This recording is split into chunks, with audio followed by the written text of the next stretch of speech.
Nakakagulat daw ang mga pangalang idinadawit ni Kerwin Espinosa sa drug trade ayon kay Senator Manny Pacquiao. Matatandang nagpunta noon sa Camp Crame si Senator Pacquiao nang dalhin doon si Kerwin. Handa raw si Kerwin na humarap sa Senado at isiwalat ang pangalan ng mga sangkot umano sa droga. Git naman ni Senator Laila de Lima, ang pagtestigo ni Kerwin ay isa na namang paraan ng gobyerno para siya isiraan. Babala niya sa nakababatang Espinosa, huwag isiping maliligtas ang kanyang buhay kapag nakipagtulungan sa gobyerno. Malamang daw matutulad siya sa nangyari sa kanyang ama, na tingin din ni De Lima ay mangyayari din kay JB Sebastian. Pag-aaralan daw muna ng Department of Justice ang magiging salaysay ni Kerwin bago siya isailalim sa Witness Protection Program. Payo ni Justice Secretary Vitaliano Aguirre II, mananatili muna sa UAE ang pamilya ni Kerwin para na rin sa kanilang seguridad. Sabi naman ni DILG Secretary Ismael Sueno, beberipikahin pa nila ang mga tinukoy ni Kerwin na sangkot daw sa drug trade. Base raw kasi sa kanilang pagsusuri, posibleng politically motivated ito. Tinukoy ng umano'y drug lord na si Kerwin Espinosa sa kanyang affidavit ng ilang pulis at taga-gobyerno na nasangkot daw sa droga. Ayon sa PNP, patuloy pa ang pagkuha nila ng salaysay kay Kerwin. Posibleng bukas o sa Martes daw ito matatapos. Tiniyak ng pulisya na bantay sarado si Kerwin ng mga tauhan ng anti-illegal drugs group sa Camp Crame. Gusto rin sana ng PNP na huwag nang ibiyahe si Kerwin papuntang Leyte kung saan siya may mga kinakaharap na kaso para raw ito sa kanyang seguridad. Kung ipatatawag naman daw siya ng Senado, handa ang PNP na dalhin siya sa pagdinig.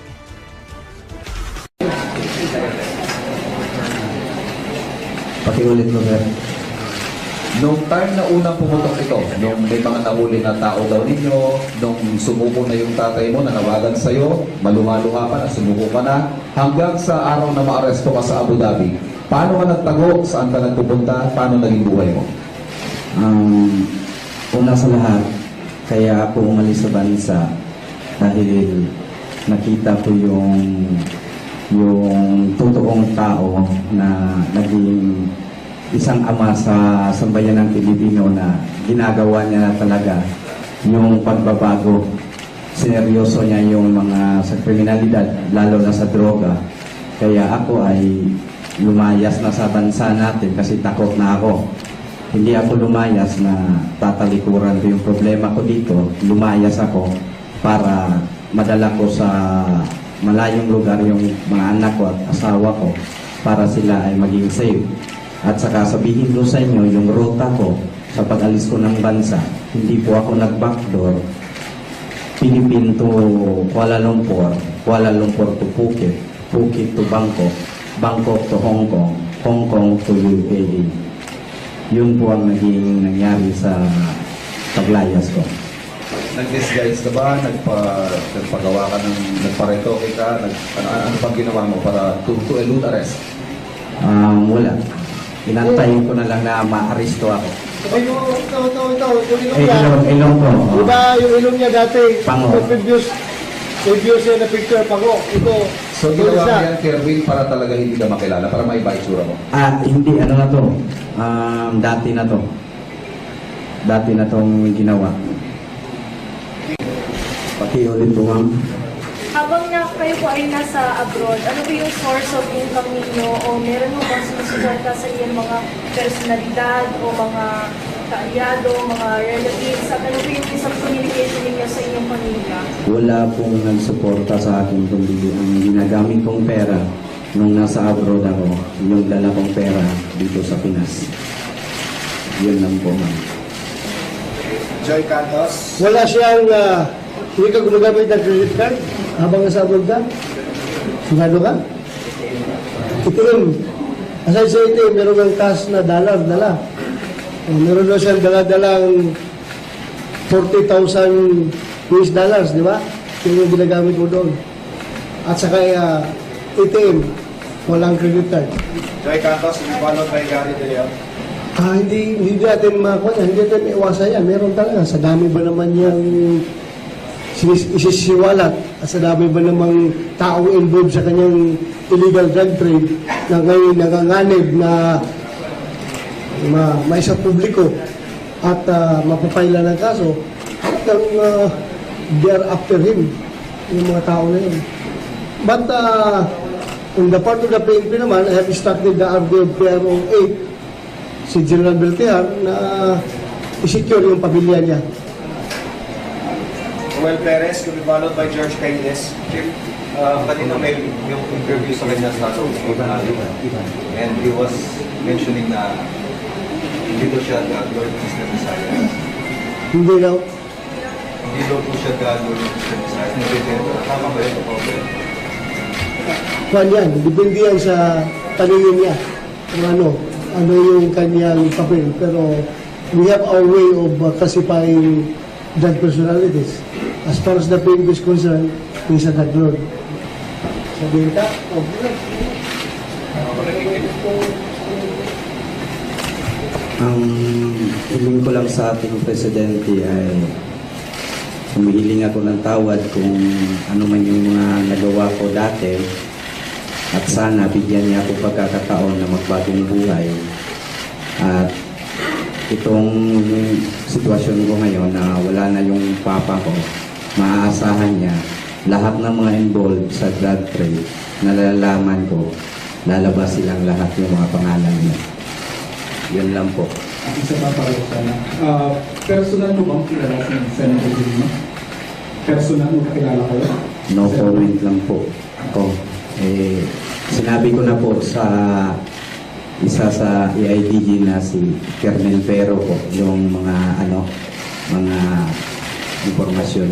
Kailan na kami nag-usap ng tatay mo? Saka ano yung huling napag-usapan niyo? Wala na, na kami, kanya-kanya na yung Okay, thank you very much po. Final Ito pala yung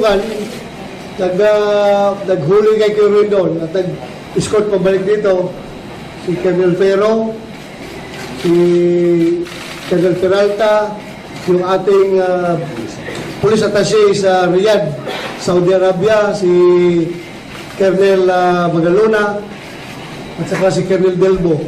Silang apat yung nagtrabaho talaga doon para mahuli si Kerwin. Sir, will you be allowed to appear before the Senate? Ano lang? Sir,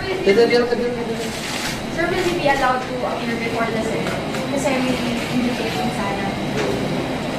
It depends. Kung i-require kami ng Senate na i-present siya doon, then while he's in our custody, dadalhin namin doon. Kung i-require ng Senate. Okay. Salamat po. Maraming salamat. Okay na? Dali, baka may papamol. Wala kayong tulog eh. Pagbigyan natin. Wala kayong tulog eh. Puyat kayo sa kakahinga abang. Para kay Kerwin. Yung mga sinabi ng papa mo na 40 plus na kinukonfirm mo ba yun yung sinabi ni papa mo sa affidavit siya? Nadali ako mo sasagot sa'yo dyan. In fairness, hindi pa niya nakita yung affidavit dahil nga wala silang communication ng father niya habang nandoon siya. Mamaya, i-compare niya natin yan sa sasabihin niya sa affidavit niya na kukunin ng EIDG. I-compare natin yan sa sinabi ng father niya. So kung magkakatugma, So ngayon siya kukunan siya ng statement yan ng EIDG. kukunan siya ng statement. Thank you. I-cross-match natin yun, yung mga pangalan na yun, para talagang mako-confirm. Mr. General Gonzales po, DCRH. Tayo po ay mga Pilipinong may malakihong pagpapahalaga sa pamilya, lalo na ho ang namatayan o lalo na ho ang namatay. Ano ho ba, Mr. General, na makapagkukumbinsi ho sa inyo na payagan ho si Kerwin na makita ho sa huling pagkakataon ng kanyang ama? Hindi mo na ako kailangan kumbinsihin. Ako'y Pilipino, ako'y Kristiyano, ako'y Katoliko, ako'y may pamilya. Alam ko yung naramdaman ng isang anak na namatayan ng ama. By all means, gusto ko siyang makapiling yung father niya bago ilibing. But because of some security considerations, pag-iisipan mo namin, pag-aaralan namin yan. Huwag mo kayo mag-alala. Tao rin ako. Tao rin kami na pareho tayo ng pakiramdam. Gusto natin magkapiling yung mahal natin sa buhay. So, Hanapan namin ang paraan yan. At kung mag-determine namin na okay, pwede siyang dalhin doon, then maybe lang ha, maybe, we will consider that. So, medyo, sorry kung itatanong ko po ito, General, pero hirap po ang PNP na pangalagaan mo ang seguridad ni Kerwin sakaling siya ho ay papalit po sa Albuera. Hindi hirap. See, the PNP is on top of everything. Wala kaming kinatakutan na sinong nagtitreat sa kanya. In fact, hinahabol ko pa nga. Sino yung gustong pumatay kay Kerwin, andito din si Kerwin, puntahan nyo, atakihin nyo yung Camp Crame. Kung gusto niyo yung mamatay si Kerwin, umatak kayo dito. We cannot be cowed by this, itong mga kriminal na ito, itong mga sindikato na ito, ay na. Kami lang nandiguro lang dahil sayang din eh. Namatay na yung father niya, tapos mamatay na naman ito. Wala na mangyari yung ating gira sa droga. Wala lang. Itong mga malalaking tao na sa taas na ma-implicate, masaya sila. Kung mamatay ito, wala nang magdidiin sa kanila. Kaya naniguro lang tayo. Pero pag sinabi mo na kami takot, wala po kami kinatakutan. Magandang umaga, nagbabalik ang PTV Newsbreak. Ipiniliwanag ni Pangulong Rodrigo Duterte ang dahilan kung bakit siya hindi nakadalo sa gala dinner at iba pang aktibidad ng APEC Summit. Ayon sa Pangulo, nakaranas siya ng jet lag dahilan upang hindi siya makadalo. Dagdag pa niya, nahirapan siya dahil sa sobrang antok dahil sa kaibahan ng oras sa Maynila at sa Lima, Peru. Tumatama umano ang oras ng kanyang tulog sa Pilipinas ng alas 3 hanggang alas 5 ng madaling araw. I was not able to attend the socials because I wanted the Secretary of Foreign Affairs I wanted to promote his acting career. Sabi ko, ikaw na lang muna dyan at never mind about me. Really, alam akong bakit jet lag. Talagang, hindi man, lightheaded. Because exactly at that time, that's my sleeping time back home in the Philippines. I sleep at 3, 4, 5. Yun yung panahon dito. Talaga ang mata ko, hindi ko mapigilan minsan. And even I was listening to the others, nagsisara yung, it's not good to be somebody, yung mga greats ng convention, tapos ako nakapikit ang mata. Mag-uwi na lang muna ako. Hindi rin ako nakatulog. Sa iba pang balita, pinagbibitiw na ni Pangulong Rodrigo Duterte ang mga opisyal ng Energy Regulatory Commission. Sinabi ni Pangulong Duterte may hawak siyang intelligence report kaugnay sa katiwalian sa ahensya.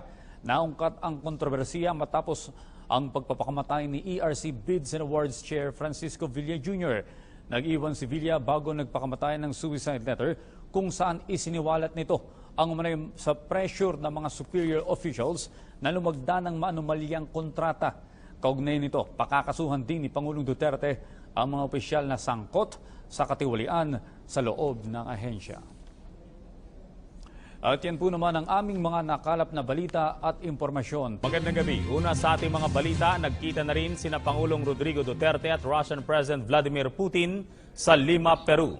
Sa kanilang paghaharap sa 24th Asia-Pacific Economic Cooperation o APEC Summit, nagpaabot ng pagbati si President Putin kay Pangulong Duterte sa pagkakapanalo nito sa nakaraang presidential elections. Nagkasundo ang dalawang bansa na palakasin pa ang ugnayang diplomatiko. May report si Rocky Ignacio. Nagkasundo ang Pilipinas at Russia na palakasin pa ang ugnayang diplomatiko. Naganap ang pinakaabangang pagkikita ni Pangulong Rodrigo Duterte at Russia President Vladimir Putin sa Lima, Peru, kung saan kapwa dumadalo ang dalawang leader sa 24th Asia-Pacific Economic Cooperation ng APEC Summit. Sa pagharap ng dalawa, agad ipinabot ni President Putin ang pagbati sa naging panalo ni Pangulong Duterte noong May 9 presidential elections. Ang petsa na naging masayang bahagi rin sa kanila dahil sa pagwawakas ng digmaan laban sa Nazi. Your Excellency, distinguished Mr. My pleasure to meet you.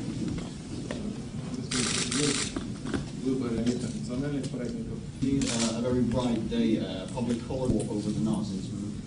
So once again, congratulations, Mr. President. президент. В этом году мы отмечаем 40-летие установления дипломатических отношений между нашими историческими мерками. Очень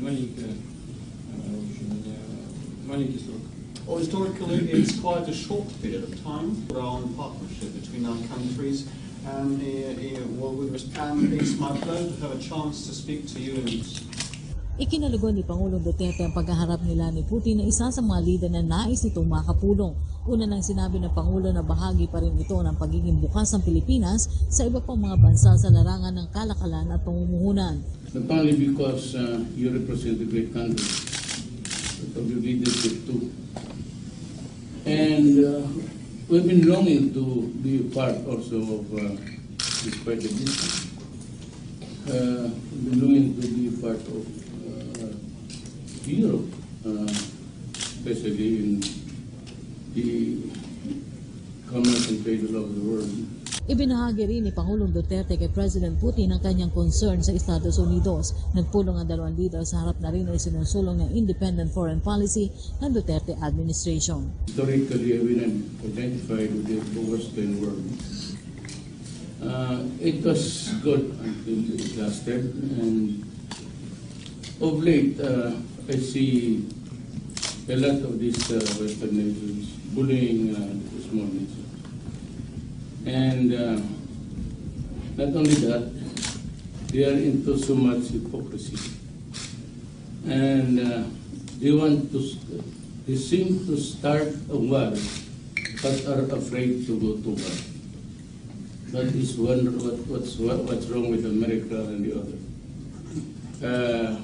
They've been waging war in so many places, in Vietnam, in Afghanistan, and in Iraq. And for one single reason that there was a weapon of mass destruction, and there was none. But allied with them, that they follow you. They go to the Korean War, nothing happened. We got defeated. They also got soldiers, Filipino soldiers in both Iraq and Vietnam, and nothing happened. Then they went on an expedition in Iraq, on an excuse of weapons of mass destruction, and there was none. And they forced my country to contribute military forces. And then one soldier, one Filipino worker in the Middle East was captured by the groups there. They threatened to behead the Filipino unless we go out of course, in the war against the individualists at that time. And because it was of national interest, because the country was really going overboard thinking of how to solve the problem, the condition was that if we withdraw our forces, then they would spare the life of the Filipino worker. And we decided to withdraw. And from that time on, the Americans made it hard for us. Samantala, formal na rin inimbitahan ni President Putin si Pangulong Duterte na bumisita sa Russia. Oh yes, the President of Russia, President Putin, had formally extended an invitation for the President to go to Russia. And this will be preceded by a trip that I will have to undertake there this December, and I look forward for even a more optimistic and closer and more detailed discussions of the President with the head of state of Russia, and that will be or mark the beginning of our entering into various agreements that would achieve our objectives and goals. Naniniwala rin si Secretary Yasay na malinaw na naipabot ni Pangulong Duterte ang kahalagahan ng pagpapairal ng independent foreign policy ng Pilipinas, kasabay na rin ang pagbibigay tuon ng kooperasyon sa larangan ng trade and investment sa Russia. Para sa PTV News, Rocky Ignacio, Lima, Peru. Kaugnay ng layunin ni Pangulong Rodrigo Duterte na palawakin ng economic cooperation ng bansa sa buong mundo, ilalatag ng Pangulo ang 10-point economic agenda ng bansa sa kanyang pagdalo sa ika-24 na Asia-Pacific Economic Cooperation o APEC Summit sa Lima, Peru. Ang iba pa mga detalye mula kay Rocky Ignacio. Palalawakin ni Pangulong Rodrigo Duterte ang kooperasyong pang-ekonomiya ng Pilipinas sa mundo kaugnay ng pagdalo sa 24th Asia-Pacific Economic Cooperation o APEC Summit sa Lima, Peru. Ang APEC ang nagsisilbing forum na titiyak ng economic growth, kooperasyon at pagpapalakas ng trade and investment sa Asia-Pacific region. President Duterte has made it his position that he wants to develop and expand bilateral relationships with other countries. And APEC is a very rich forum. I mean, its members are about 21 countries. Of course, you have the major economies there. You have, of course, the US, you have Russia, and then you have China. So this affords opportunities for the president to, if the opportunities arise, to meet them, even if informally. So at least he can already establish a relationship with them. And he can leverage on our country's high economic growth, because this is a common for so many countries. They're looking now for alternate markets, and as you well know, the Philippines has one of the highest domestic spending levels in Southeast Asian countries. So that's what makes our economy so attractive. So I guess the president, well, you know, it's quite a long way to come to Peru, but despite this, the president is coming because I believe that he sees the opportunities also here and also for him to make an impact on the world stage. Katatapos lamang mag-host ng Pilipinas ng APEC Summit kaya mahalaga ang partisipasyon sa kauna-unahang pagkakataon ng Pangulo sa taunang pangdaigdigang pulong. Bukod sa ilalatag na 10-point economic agenda na bigyan diin noong nakaraang taon ng APEC Summit ang pagpapalakas ng small and medium enterprises o SMEs para ibangon ang bansa sa kahirapan. Kasabay na rin ang pagtiyak ng kaayusan pati na laban sa korupsyon at iligal na droga. President Duterte's participation is very important because this is his first participation in an APEC conference, and it affords him the chance to meet his counterparts. I guess they're just as curious to know about him as he is to know them. And Philippines, having been the chair of the APEC last year, we can proudly say that among the topics that were adopted were the role of MSMEs in the economies. I think we can use this to further not only the Philippines agenda in future APEC conferences, but also Peru and other emerging economies. As you well know, in the Philippines, the reason we included this in the agenda is because 99% of employment generation is actually with MSMEs. And other emerging economies like Peru are also in the same boat. So it's also in their interest to promote MSMEs, to help them integrate with the global value chain. Ito ang ikalawang pagkakataon sa Peru idinaos ang APEC Summit. Katulad ng Pilipinas, matagal rin sinakop ng Espanya ang Peru dahilan para magkaroon ng magkatulad na reliyon at kultura ang dalawang bansa. Maliit na komunidad lamang ang mga Pilipino sa Peru na umaabot sa mahigit 100, pero nananatili silang katulong ng pamahalaan sa pagpapakilala sa Pilipinas, partikular na sa larangan ng turismo. Yes, we were both our countries were colonized by Spain, and there are a lot of traditions, cultural practices, and even religion which we both have in common. We're both Roman Catholic countries. At least the overwhelming majority of the population, they are Roman Catholics. Also, we have shared the same values. We are family oriented. Our Philippine language has a lot of Spanish words. And me personally, when I went around here, and then people ask me from what country I am, because, well, they're curious. They see an Asian guy who talks a little Spanish, and I tell them the Philippines. Then they say, yes, the Philippines. We know Philippines very well. And they mention also their history and our common cultural beliefs, our common history, similar history. So I guess we can start from that, promoting better cultural understanding. With regards to the Filipinos, there aren't as many Filipinos here as there are in other countries. We have various estimates from a low of around 120 to a high of 500. Their profile are those of missionaries, or they're married to Peru Peruvians or, tourists. We normally use the Filipino community to promote our tourism, Philippine tourism. We'd like to promote mutual cooperation in tourism. However, there are some obstacles to overcome, like as you well know, the distance and travel time between Peru and the Philippines is quite large. But that being said, I think there's a lot of common ground between us that we can work on.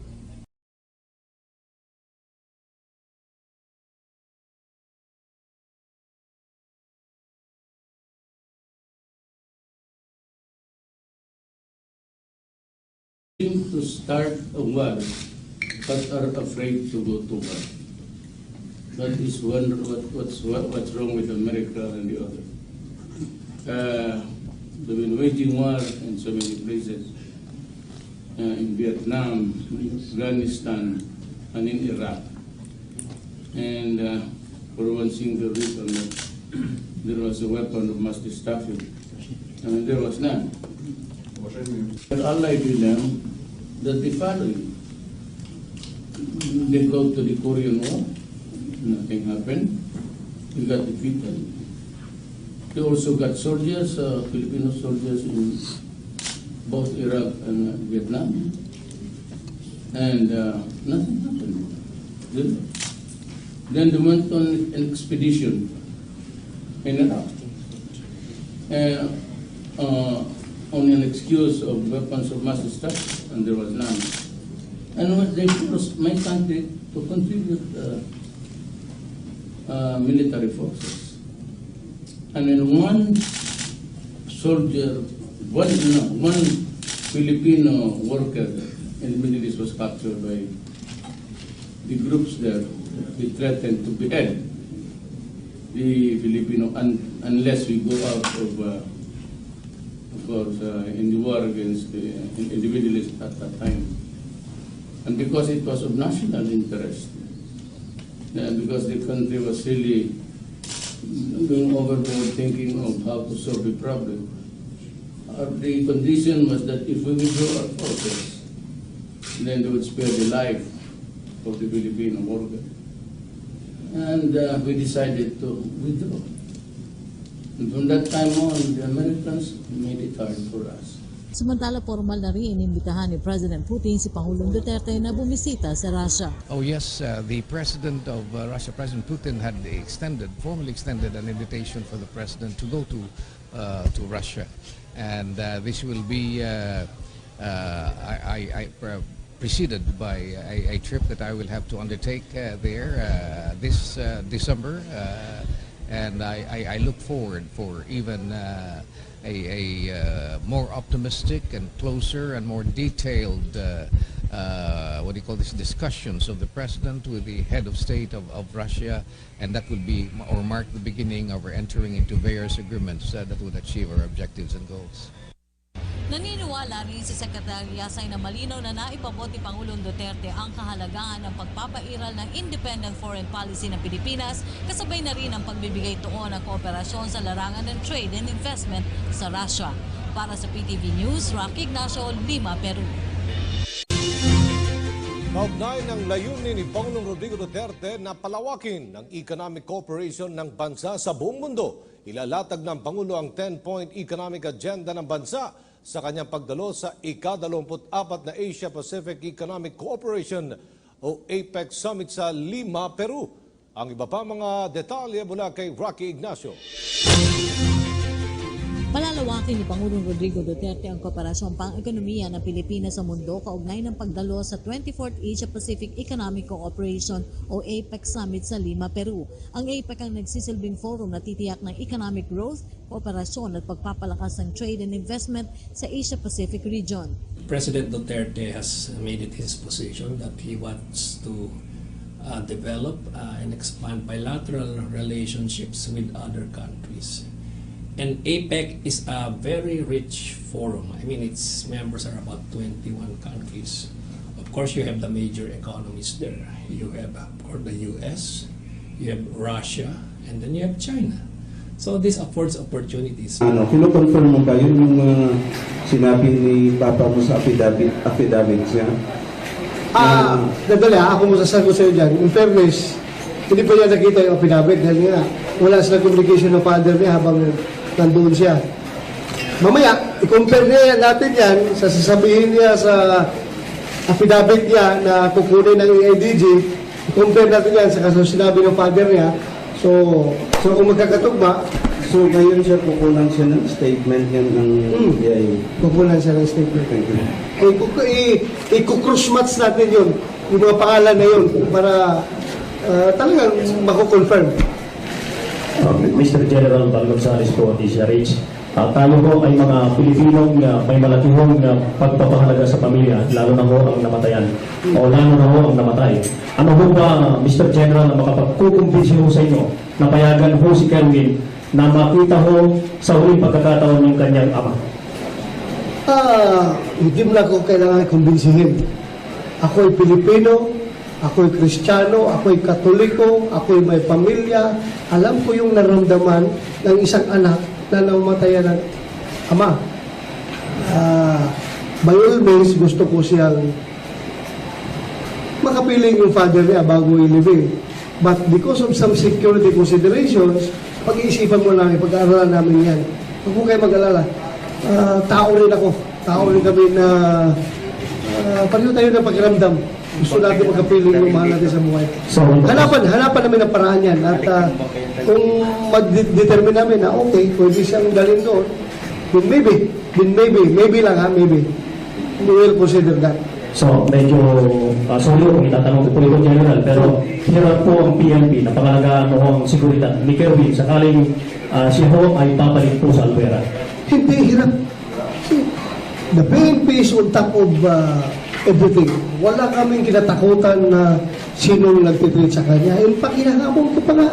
Sino ang gustong pumatay kay Kerwin, andito din si Kerwin, puntahan nyo. Atakihin nyo yung Camp Crame. Kung gusto niyo yung mamatay si Kerwin, umatak kayo dito. We cannot be cowed by this, itong mga kriminal na ito, itong mga sindikato na ito. Ay na. Kami lang nandiguro lang dahil sayang din eh. Namatay na yung father niya, tapos mamatay na naman ito. Wala na mangyari yung ating gira sa droga. Wala lang. Itong mga malalaking tao na sa taas na ma-implicate, masaya sila. Kung mamatay ito, wala nang magdidiin sa kanila. Kaya naniguro lang tayo. Pero pag sinabi mo na kami takot, wala po kami kinatakutan. Magandang umaga, nagbabalik ang PTV News Break. Ipiniliwanag ni Pangulong Rodrigo Duterte ang dahilan kung bakit siya hindi nakadalo sa gala dinner at iba pang aktibidad ng APEC Summit. Ayon sa Pangulo, nakaranas siya ng jet lag dahilan upang hindi siya makadalo. Dagdag pa niya, nahirapan siya dahil sa sobrang antok dahil sa kaibahan ng oras sa Maynila at sa Lima, Peru. Tumatama umano ang oras ng kanyang tulog sa Pilipinas ng alas 3 hanggang alas 5 na madaling araw. I was not able to attend the socials because I wanted the Secretary of Foreign Affairs I wanted to promote his acting career. Sabi ko, ikaw na lang muna dyan at never mind about me. Really, alam mo kung bakit jet lag. Talagang, hindi man, lightheaded. Because exactly at that time, that's my sleeping time back home in the Philippines. I sleep at 3, 4, 5. Sa abroad ako, yung dala kong pera dito sa Pinas. Yun lang po, ma'am. Joy Cantos? Wala siyang, hindi ka gumagamit ng credit card habang nasa abroad ka? Sigado ka? Ito rin. Aside sa ito, meron ng cash na dollar, dala. Meron na siyang dala-dalang 40,000 US dollars, di ba? Yung ginagamit mo doon. At saka ATM, walang credit card. Joy Cantos, followed by Gary De Leon. Hindi natin makuha yan. Hindi natin iwasan yan. Meron talaga. Sa dami ba naman yung isisiwalat at sa dami ba namang taong involved sa kanyang illegal drug trade na ngayon nanganganib na maisa publiko at mapapaila ng kaso, hanggang they are after him, yung mga tao na yun. But on the part of the PNP naman, I have instructed the RD of PRO 8, si General Beltiar, na i-secure yung pamilya niya. Joel Perez to be followed by George Caines. Chief, kanina may yung interview sa kanya sa and he was mentioning na dito siya gagawin ng Mr. Visayas. Hindi daw. Hindi daw po siya gagawin ng Mr. Visayas. Tama ba ito po? Kwan yan, depende yan sa paningin niya. Kung ano yung kanyang papel. Pero we have our way of classifying drug personalities. As far as the PNP is concerned, he's a drug lord. Sabihin ka,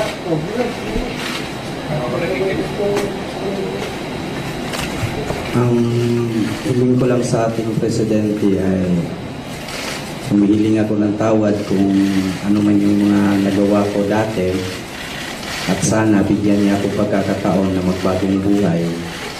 At itong sitwasyon ko ngayon na wala na yung papa ko, maaasahan niya lahat ng mga involved sa drug trade na nalalaman ko, lalabas silang lahat yung mga pangalan niya. Yun lang po. Isa pa para sana. Personal mo bang kilala si Senator Dilma? Personal mo kakilala kayo? No comment lang po ako. Sinabi ko na po sa isa sa EIDG na si Kernel Pero po yung mga mga informasyon. Kailan na kami nag-usap ng tatay mo? Ano yung huling napag-usapan niyo? Wala na, na kami, kanya-kanya na yung Okay, thank you very much po. Final. Ito pala yung naghuli kay Kerwin doon at nag-escort pabalik dito si Kernel Pero, si Kernel Peralta, yung ating police attaché sa Riyadh, Saudi Arabia, si Kernel Magalona, at saka si Kernel Delbo. Silang apat yung nagtrabaho talaga doon para mahuli si Kerwin. Sir, will you be allowed to appear before the Senate? Ano lang? Sir, will you be allowed to appear before the Senate? Kasi may invitation sana. It depends. Kung i-require kami ng Senate na i-present siya doon, then while he's in our custody, dadalhin namin doon. Kung i-require ng Senate. Okay. Salamat po. Maraming salamat. Okay na? Dali, baka may papamol. Wala kayong tulog eh. Pagbigyan natin. Wala kayong tulog eh. Puyat kayo sa kakahinga abang. Para kay Kerwin, yung mga sinabi ng papa mo na 40 plus na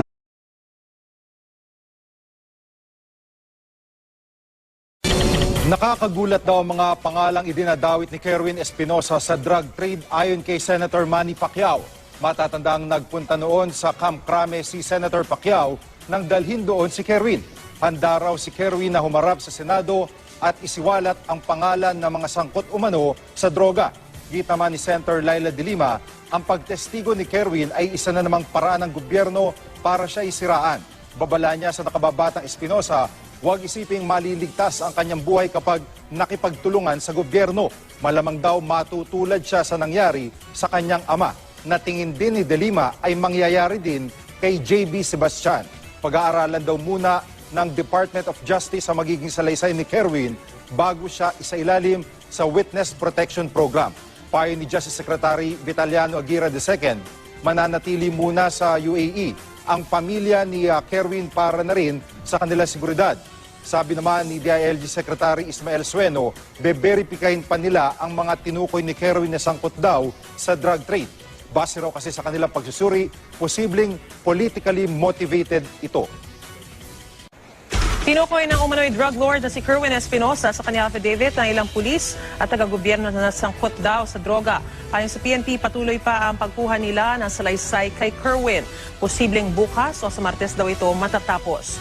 Tiniyak ng pulisya na bantay sarado si Kerwin ng mga tauhan ng anti-illegal drugs group sa Camp Crame. Gusto rin sana ng PNP na huwag nang ibiyahe si Kerwin papuntang Leyte kung saan siya may mga kinakaharap na kaso para raw ito sa kanyang seguridad. Kung ipatatawag naman daw siya ng Senado, handa ang PNP na dalhin siya sa pagdinig.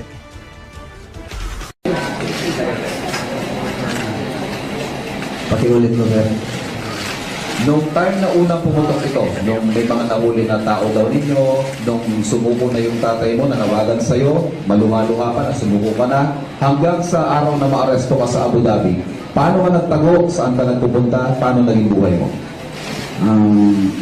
Una sa lahat, kaya ako umalis sa bansa dahil nakita ko yung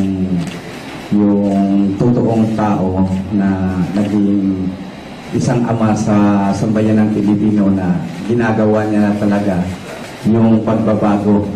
Sineryoso niya yung mga sa kriminalidad, lalo na sa droga. Kaya ako ay lumayas na sa bansa natin kasi takot na ako. Hindi ako lumayas na tatalikuran ko yung problema ko dito. Lumayas ako para madala ko sa malayong lugar yung mga anak ko at asawa ko para sila ay maging safe. At saka sabihin ko sa inyo, yung ruta ko sa pag-alis ko ng bansa, hindi po ako nag-backdoor.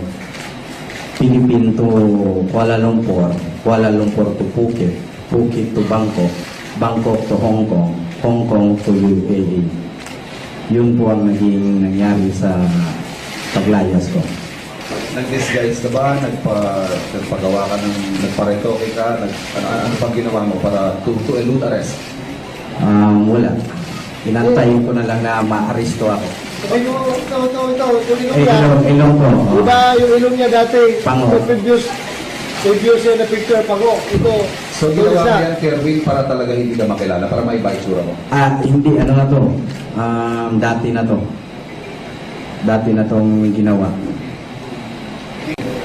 Pakiulit po, ma'am. Habang kayo po ay nasa abroad, ano ba yung source of income ninyo o meron mo bang sumusuporta sa iyong mga personalidad o mga kaalyado, mga relatives, at ano ba yung isang communication ninyo sa inyong pamilya? Wala pong nagsuporta sa akin kundi ang ginagamit kong pera nung nasa... Yun yung panahon dito. Talaga ang mata ko, hindi ko mapigilan minsan. And even I was listening to the others, nagsisira yung it's not good to be somebody, yung mga greats ng convention, tapos ako nakapikit ang mata. Mag-uwi na lang muna ako. Hindi rin ako nakatulog. Sa iba pang balita, pinagbibitiw na ni Pangulong Rodrigo Duterte ang mga opisyal ng Energy Regulatory Commission. Sinabi ni Pangulong Duterte may hawak siyang intelligence report kaugnay sa katiwalian sa ahensya. Naungkat ang kontrobersiya matapos ang pagpapakamatay ni ERC Bids and Awards Chair Francisco Villa Jr. Nag-iwan si Villa bago nagpakamatay ng suicide letter kung saan isiniwalat nito ang umanay sa pressure ng mga superior officials na lumagda ng maanumalyang kontrata. Kaugnay nito, pakakasuhan din ni Pangulong Duterte ang mga opisyal na sangkot sa katiwalian sa loob ng ahensya. At yan po naman ang aming mga nakalap na balita at impormasyon. Magandang gabi. Una sa ating mga balita, nagkita na rin sina Pangulong Rodrigo Duterte at Russian President Vladimir Putin sa Lima, Peru. Sa kanilang paghaharap sa 24th Asia-Pacific Economic Cooperation o APEC Summit, nagpaabot ng pagbati si President Putin kay Pangulong Duterte sa pagkakapanalo nito sa nakaraang presidential elections. Nagkasundo ang dalawang bansa na palakasin pa ang ugnayang diplomatiko. May report si Rocky Ignacio. Nagkasundo ang Pilipinas at Russia na palakasin pa ang ugnayan diplomatiko. Naganap ang pinakaabangang pagkikita ni Pangulong Rodrigo Duterte at Russian President Vladimir Putin sa Lima, Peru, kung saan kapwa dumadalo ang dalawang leader sa 24th Asia-Pacific Economic Cooperation na APEC Summit. Sa pagharap ng dalawa, agad ipinaabot ni President Putin ang pagbati sa naging panalo ni Pangulong Duterte noong May 9 presidential elections. Ang petsa na naging masayang bahagi rin sa kanila dahil sa pagwawakas ng digmaan laban sa Nazi. Your Excellency, distinguished Mr. My pleasure to meet you.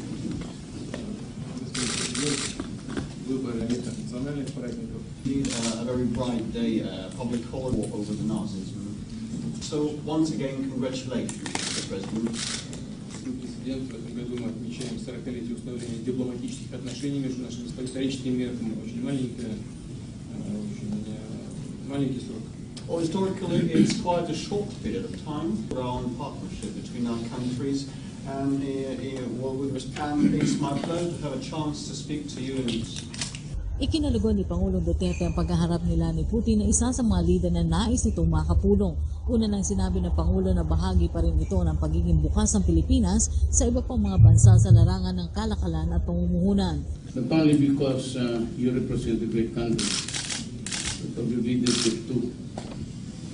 And we've been longing to be a part also of this part of this. We've been longing to be a part of Europe, especially in the commerce and trade all over the world. Ibinahagi rin ni Pangulong Duterte kay President Putin ang kanyang concern sa Estados Unidos. Nagpulong ang dalawang leader sa harap na rin ay sinusulong ng independent foreign policy ng Duterte administration. Historically, we have identified with the Western world.